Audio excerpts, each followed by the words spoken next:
அந்த குடியிருப்புக்கு என்னை கொண்டு போக ரட்சகர் ஒருவர் என்ன செய்து கொண்டிருக்கிறார், வரப்போகிறார். நான் அதற்கு என்ன செய்து கொண்டிருக்கிறேன், எதிர்பார்த்து காத்து கொண்டிருக்கிறேன். ஹல்லேலூயா. இன்னைக்கு நம்மள எத்தனை பேருக்கு அந்த எதிர்பார்ப்பு உண்டு?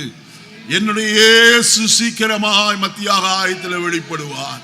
வெளிப்படும் போது நான் அவரோடு கூட எடுத்துக் கொள்ளப்படுவேன் என்கிற ஒரு மேன்மையான நம்பிக்கை நமக்குள்ளே காணப்பட வேண்டியது அவசியம். 21வது வசனத்தில் சொல்கிறார், அப்படி நான் எடுத்துக் கொள்ளப்படும் போது, எதிர்பார்த்து கொண்டிருக்கிறேனே, அவரோடு கூட நான் எடுத்துக் கொள்ளப்படும் போது எனக்கு என்ன சம்பவிக்கும்? வாசனத்தை வாசி.